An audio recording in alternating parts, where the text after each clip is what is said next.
الحمد لله. هذا سؤال عظيم، سؤال عظيم جدا، لأن الأب راع ومسؤول عن رعيته، وما من عبد يسترعيه الله رعية يموت يوم يموت وهو غاش لرعيته إلا حرم الله عليه الجنة. فالواجب على الراعي أن يجتهد وينصح لرعيته، ومن أعظم النصح أن يسعى في تربيتهم التربية الصالحة، وأن يبعدهم عن الأفكار المنحرفة المخالفة لسنة رسول الله صلى الله عليه وسلم، كفكر الخوارج الذي ينتشر في زماننا هذا. والخوارج يا إخوة طائفة ضالة بدأت بذرتها الأولى في زمن رسول الله صلى الله عليه وسلم من رجل عامل النبي صلى الله عليه وسلم بغير الطريقة التي يعامله بها أصحابه رضوان الله عليهم، وهو ذو الخويصرة الذي قال للنبي صلى الله عليه وسلم: اعدل. ثم ظهر الخوارج في زمن عثمان رضي الله عنه، وكان أول خروجهم من أرض الكنانة من مصر، وكانوا يحرضون على عثمان رضي الله عنه، عثمان الذي تستحي منه الملائكة ويستحي منه النبي صلى الله عليه وسلم. وقال فيه النبي صلى الله عليه وسلم: ما ضر عثمان ما فعل بعد اليوم. كانوا يحرضون عليه ويكذبون عليه ويهيجون العامة عليه، حتى آل الأمر إلى قتله في بيته رضي الله عنه بعد أن حسر أياما. وجاء أحدهم وطعنه 9 طعنات في بطنه بسيفه، قال: أما 3 فلله، أما 3 فلله، وأما 6 فلما في قلبي عليه.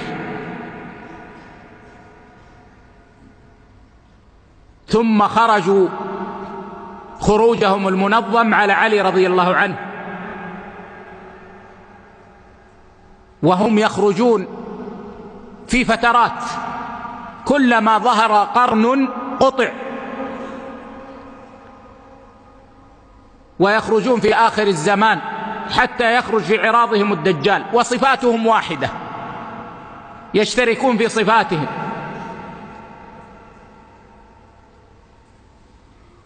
وهم في هذا الزمان لهم طرق ماكرة في الوصول إلى فكر الشباب، بل يبدأون بالصغار. وأنا أقول يجب على الأب أولا أن يكون ذكيا واعيا، فإذا رأى العلامات فليتنبه. وهذه العلامات منها أنهم يحرصون على ملء قلبه حقدا على ولاة أمر البلد. وإذا وجدت ابنك بدأ يتكلم في هذا الباب وتظهر منه كلمات هنا وهناك، فاعلم أنه في طريق، وأن هناك من شياطين الإنس من يتسلط عليه. ومن الأمارات أنهم يحرصون على ملء قلب الشاب كرها للعلماء، ويقولون له إن هؤلاء العلماء علماء سلاطين، أرضعوهم حتى أشبعوهم، علماء المكيفات، علماء الكتب القديمة، علماء ذيل بغلة السلطان. أو يقولون له إن هؤلاء العلماء أنت لا تفهم لهم. فإذا وجد الأب من ابنه نفرة عن العلماء فليعلم أن هناك خللا ولينتبه وليحذر. ومنها أنهم يحرصون على ملء قلبه سوادا على المجتمع،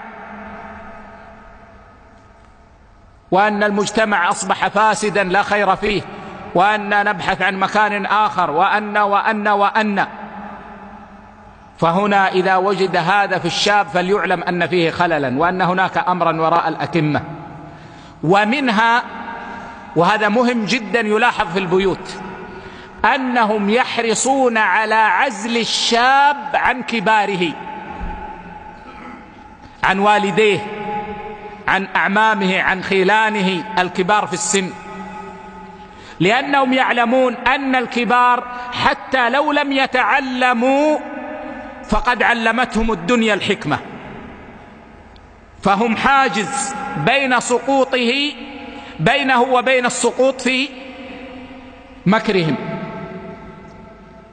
فيحاولون أن يكرهوه أو يعزلوه عن والديه. فإذا رأى الأب أن ابنه أصبح ينعزل عنه وعن أمه، أصبح يأتي من الخارج، يدخل إلى غرفته، إن سلم سلم وإن ما سلم دخل، وأصبح عنده عزلة غير الذي كان، فليعلم أن هناك خللا. فإن بالتجربة والممارسة وجدنا أن هذه الصفات الأربعة لابد أن توجد في الطريق عند محاولة اصطيادهم للشاب، فواجب على الأب أن يحذر وينتبه. أيضا يا إخوة، يجب على الأب أن ينتبه للمواقع التي يدخلها الابن. والله يا إخوة، وأنا أعمل في مناصحة الموقوفين بسبب الانحراف الفكري من 10 سنين، من أول ما أنشئت المناصحة في المملكة، وجدت أن كثيرا من الشباب وقعوا في هذا الانحراف بسبب دخولهم من باب الفضول على مواقع فاسدة، أو تتسمى بأسماء ظاهرها طيب، الجهاد في سبيل الله، فيدخل من باب الفضول أو المعرفة، ويجد خبراء يتعاملون مع من يدخلون هذه المواقع حتى يجذب إلى فكرهم، ثم يفاجأ الأب بأن الابن ذهب هنا أو هناك. فيجب على الأب بطريقة طيبة أن يعرف على ما يدخل ابنه من المواقع، وهذا من الأهمية بمكان. يجب على الأب أن لا يكون سببا في دفع ابنه إلى هذه الأفكار، فإن بعض الناس إذا دخل البيت وأغلق الباب بدأ يسب في الدولة، وبدأ يسب في ولاة الأمر، وهؤلاء يفعلون وضيعوا حقوقنا وفعلوا فعلوا فعلوا فعلوا فعلوا، والشاب الصغير يسمع. ثم يأتيه واحد يقول طريق الخلاص من هذا الظلم هو كذا، فيكون مهيئا لأن يسقط في براثنهم.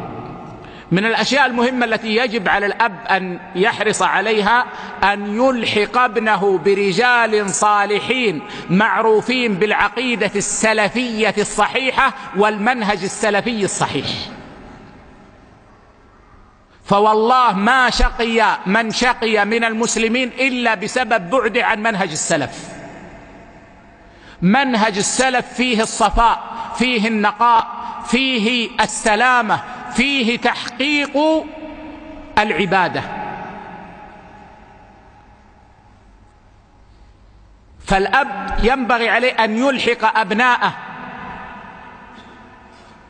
بالحلق الطيبة التي يعرف أهلها بهذا المنهج السلفي الطيب، حتى يربى على هذا الطريق السليم والفهم المستقيم.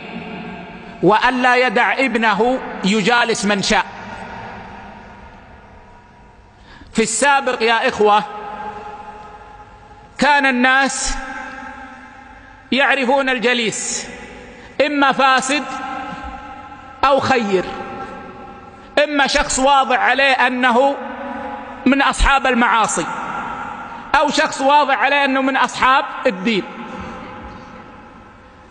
لكن اليوم هناك من يتلبس بلباس الدين، سيماه سماء المتدينين، كلامه كلام المتدينين، لكن فكره فيه انحراف.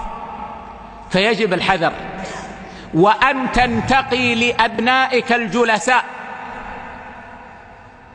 ومن الجلساء ما يتعلق بحلق تحفيظ القرآن، تحرص على أهل الخير الذين يعرفون بالخير حتى يكون ذلك وقاية للابن من الانحراف والانزلاق. والله يا أخوان، والله إننا في المناصحة نسمع أشياء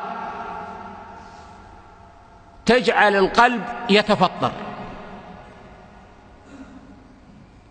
بسبب غفلة الآباء والأمهات عن الأبناء، مما جعلهم صيدا لأهل الأفكار المنحرفة. ثم إذا وقع الفاس في الرأس بدأ يلوم الدولة. الأصل في التربية، الأصل في الحرص، الأصل أنك غفلت عن أبنائك حتى وقعوا فيما وقعوا فيه. فهذه بعض النقاط التي يجب على الأب وكذلك الأم مراعاتها، ولا سيما في هذا الزمان الذي كثر فيه دعاة فكر الخوارج.